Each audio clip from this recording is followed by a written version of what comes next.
ايه رأيكم بقى في المبخرة التحفة الجميلة دي؟ مبخرتي الجميلة بتاعت رمضان 2025. طبعا يا جماعة رمضان خلاص على أبوابه، كل سنة وانتم طيبين، ولازم تكونوا بتجهزوا لشغل رمضان. معاكم تسبيح، ويلا بينا نبدأ الفيديو ونشوف التفاصيل، لأن القطعة دي مركبة وفيها حبة شغل كده كتير، فركزوا معايا. خلاص. الريزن اللي أنا هستخدمه هو ريزن جرافيتي المالتي يوز، وهتلاقوا اللينك بتاع جرافيتي موجود في الديسكريبشن بوكس، وكمان تقدروا تستخدموا كود الخصم بتاعي TA4، تاخدوا خصم 10% على كل المنتجات بتاعتهم. خلاص. معايا الوان اكريليك، معايا الوان مايكا، معايا المبخره، والمبخره دي كنت جايباها من موقع تيمو، وكمان القالب بتاع المبخره نفسه كنت جايباه من موقع تيمو. قطعه صلصال هتعرفوا ليه، ومعايا الميزان، ومعايا قالب تاني اللي هنعمل منه المبخره، ومعايا العصاية الخشب، ومعايا الحاجات دي كلها. طب ايه قصة القالب دوت، او القالب ده عبارة عن ايه؟ القالب ده يا جماعة اللي هو بيبقى معاه تيوب كده، والتيوب دي بتتركب في النص جواه، ويتحط فيها فرع وردة، فرع زرعة كده يعني. خلاص. عادة دوت بيستخدم في الجبس، في الكونكريت، بيعملوا منه فازات. انا قعدت افكر كتير الصراحة ايه الشكل اللي اعمله جديد لرمضان السنة دي، لغاية ما وصلت ان انا طب ما انا اعمل مبخرة، تبقى منها مبخرة وتبقى منها قطعة ديكور مختلفة، يعني حاجة مميزة جميلة، وتبقى طبعا تدل عن رمضان. قعدت افكر كتير، وفكرت طبعا ان انا اعمل جبس ولا اعمل ريزن. والصراحة قررت ان انا اعملها ريزن، هتبقى اقوى، اقيم شويه. وطبعا لو اتعملت من الجبس كمان او الكونكريت هتبقى حلوه. بس الصراحه الريزن بيدي قيمه للحاجه حلوه جدا، ومهما بقى تقع مش هتتكسر، وهتبقى كويسه وعايشه معانا. المهم ان انا بقى جبت ايه، احنا دلوقتي مش عايزين نحط التيوب دي خلاص، والمنطقة اللي فوق دي شايفين في حتة داخلة كده طالعة لفوق، فانا مش عايزاها كمان تطلع معايا في القطعة بتاعتي. فرحت جبت حتة صلصال ومليت بيها الفراغ ده. طيب لو ما مليتوش الفراغ ده، عادي لما هتطلعوا القطعة هتصنفروها وتشيلوها. طب ليه التعب؟ فانا عشان كده قلت لا، انا احط فيها حته صلصال، فما تبقاش الحته دي موجوده عندي. بصوا المبخره يا جماعه فيها شغل الصراحه كتير. خلاص. ولان هي اجزاء كتير متركبه على بعض، بس في الاخر قطعه مميزه وحلوه، ان شاء الله هتعجبكم زي ما هي عجباني. خلاص. طيب دلوقتي احنا عايزين نبدا نجهز الريزن بتاعنا. فانا زي ما قلت لكم ان انا هستخدم الريزن المالتي يوز. هتلاقوا بصوا بالنسبة لأي حد هيقدر يشتري منتجات جرافيتي، هيبقى مكتوب عليها النسب، مكتوب عليها طريقة الاستخدام، مكتوب كل التفاصيل. خلاص. النسبة بتاعة المالتي يوز 10 ل6. جبت بقى كوباية بلاستيك، طبعا الميزان مقفول، وبنحط عليه الكوباية البلاستيك، وبعد كده هنصب فيه الريزن بتاعنا. بصب بقى اول حاجه النسبه اللي انا محتاجاها من الريزن، وبعد كده بقفل الميزان بتاعي، وارجع افتحه تاني عشان اصب الكميه التانية اللي انا محتاجاها من المصلب. بس هنا انا بعمل حاجه تانية، ان انا عايزه اعمل كوبايتين في نفس الوقت، فانا بحب ان انا اروح صبه الريزن في الاتنين، وبعد كده اصب المصلب في الاتنين، علشان ما يلحقش الحاجه تتفاعل بسرعه او تتصلب مني او كده. خلاص. طيب بعد ما بنحطهم بنبدأ بقى ان احنا نقلب. بما اننا في الشتاء والدنيا برد طبعا، فمهم جدا ان انتوا تدفوا المكان اللي انتوا شغالين فيه، وكمان الخليط اللي انتوا هتعملوه. يعني اول حاجة قبل ما تشتغلوا بربع ساعة كده، خدوا ازازة الريزن لان هي عادة بتبقى تقيلة، وحطوها في حمام مية سخنة، علشان خاطر تدفى كده وتحس انها في الصيف. وبعد كده بعد ما نخلط الخليط بتاعنا، نحط الخليط ده كمان في علبة فيها مية دافية، علشان خاطر الخليط اولا يعني يبقى سهل التقليب، وكمان البابلز بتاعته هتقل كتير جدا، وكمان هيحس برضو ان احنا في الصيف. خلاص. غير بقى ان انتوا تدفوا المكان نفسه. تمام. طيب بعد ما قلبنا وظبطنا كل حاجة، طبعا خدوا بالكم ان في انواع سريعة التصلب، ما ينفعش نسيبها في المية الدافية كتير، لان المية الدافية يا جماعة بتسرع عملية التصلب، فلو هو اساسا نوع سريع التصلب ممكن ينشف منكم بسرعة. خدوا بالكم من الموضوع ده. ملحوظة كمان مهمة، لما تيجوا تشيلوا الريزن بتاعكم من المية، لازم تنشفوا الكوباية كويس، لان هو لو نقط في الشغل بتاعكم راح الشغل خلاص. تمام. طيب انا دلوقتي هبدأ اجهز الالوان بتاعتي وهفكر انا عايزة اعمل ايه.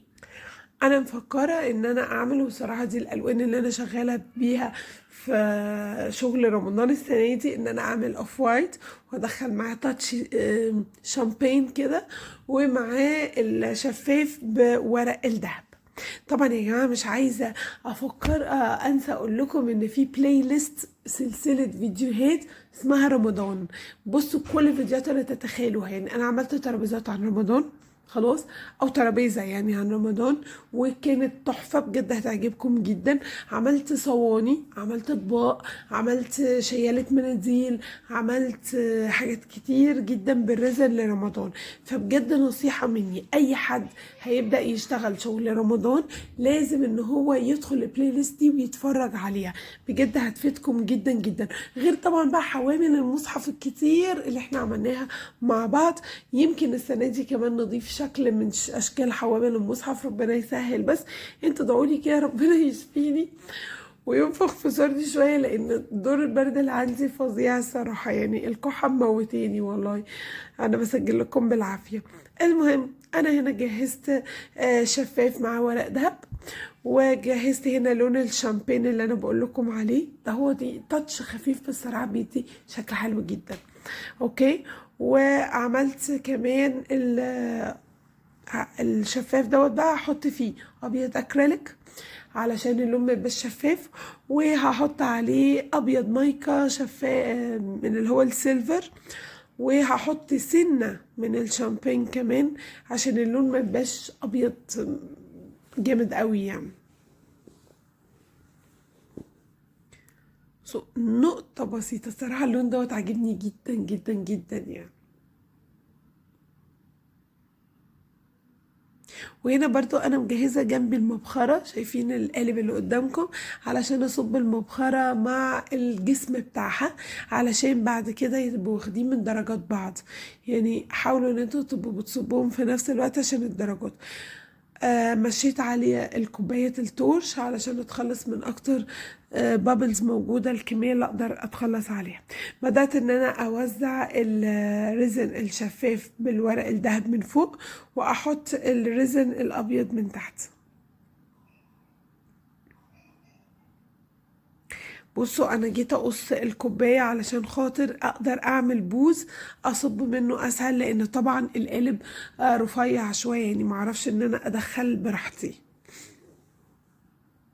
طبعا في كوباية زغنططة زي اللي فيها الشامبين دي تقدروا اساسا تستخدموها، ما يبقاش عندكم اي مشكلة. المهم ان انا بدأت ان انا اصب زي ما انتوا شايفين الريزن بتاعي،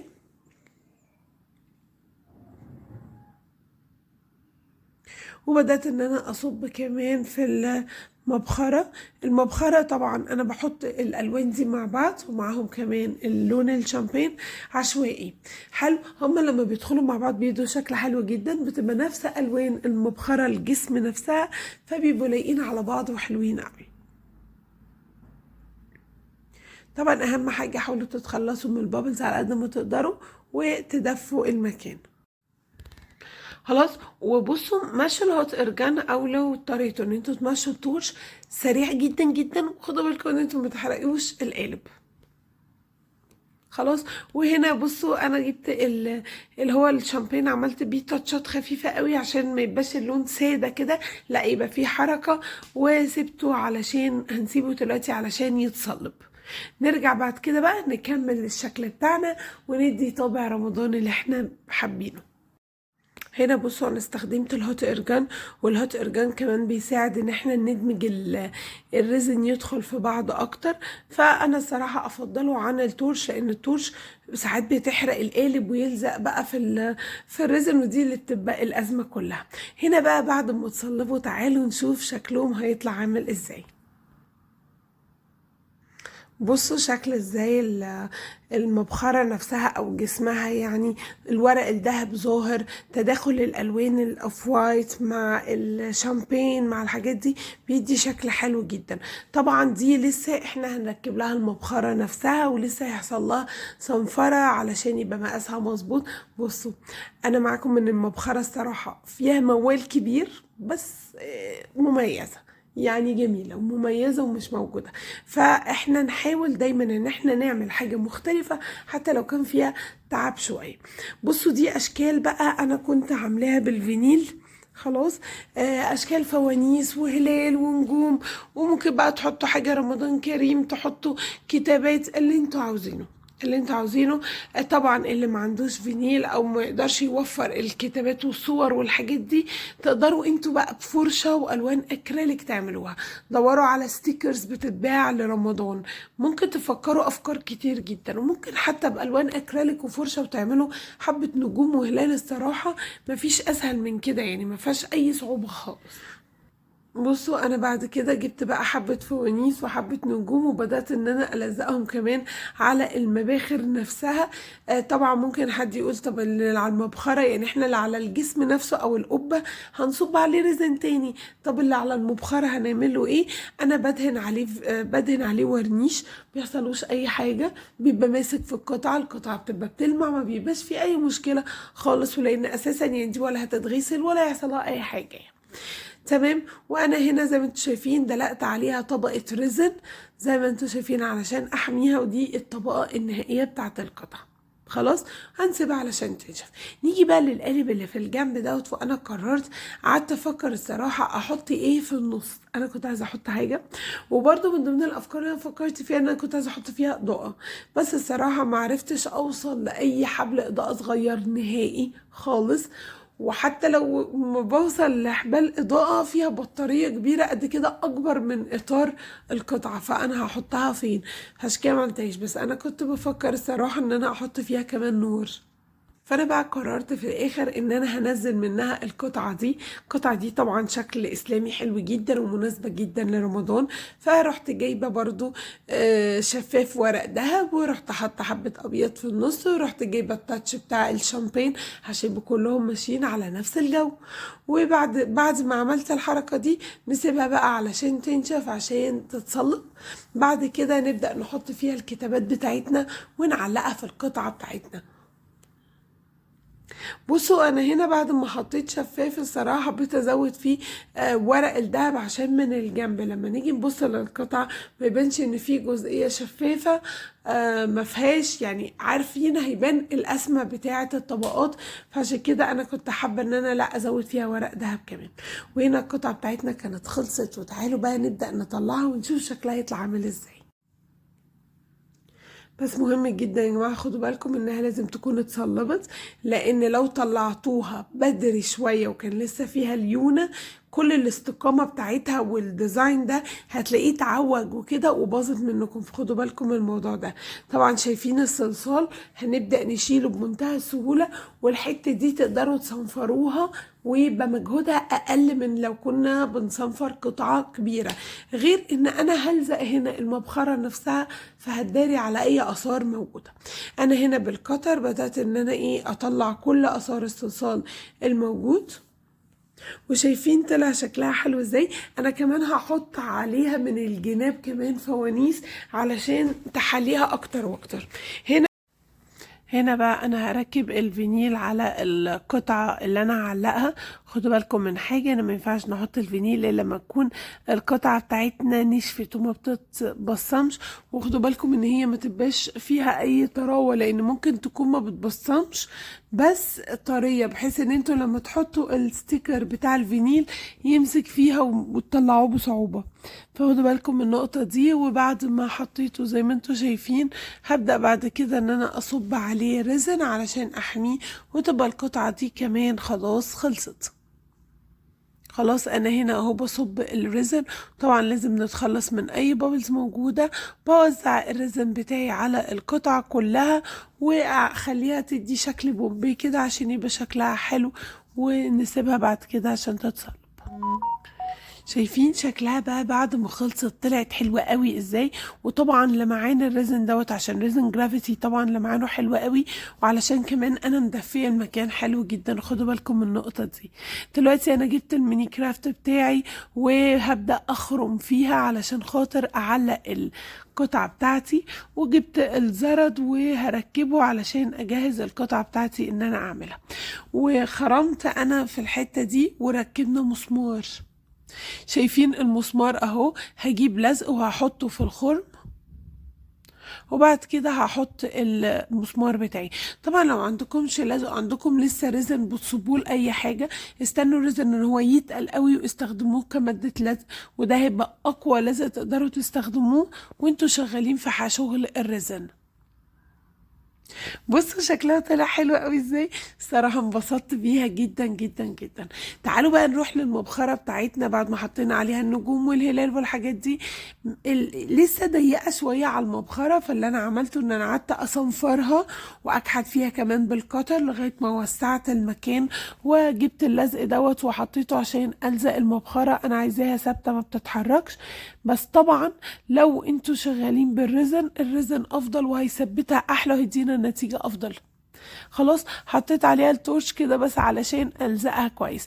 هنا انا كنت بص تقلت حبة ريزن علشان الزق المبخرة في الجسم نفسه، ورحت حطاها هنا طبعا بعد ما تقل علشان ما تسيلش. خدوا بالكم لو الريزن ده خفيف مش تقيل، تقيل اتقل من العسل الابيض، لا تقيل تقيل يا جماعه خلاص، لان هو لو مش تقيل هتلاقوه سيل على المبخره وبوظها لنا، فدي خطوه مهمه جدا. وبس بقى، وبعد كده هنركب المبخره بتاعتنا. تاكدوا جدا يا جماعه من كل الجوانب، بصوا عليها كده ان هي مش طالعه من الناحيه دي ولا طالعه من الناحيه دي، مظبوطه ومحطوطه في النص بالظبط، لان هتاخدوا بالكم ان المبخره اكبر من جسم المبخره، وده عادي يعني شكلها حلو جدا مفيهاش اي مشكله، المهم ان انتوا تظبطوها.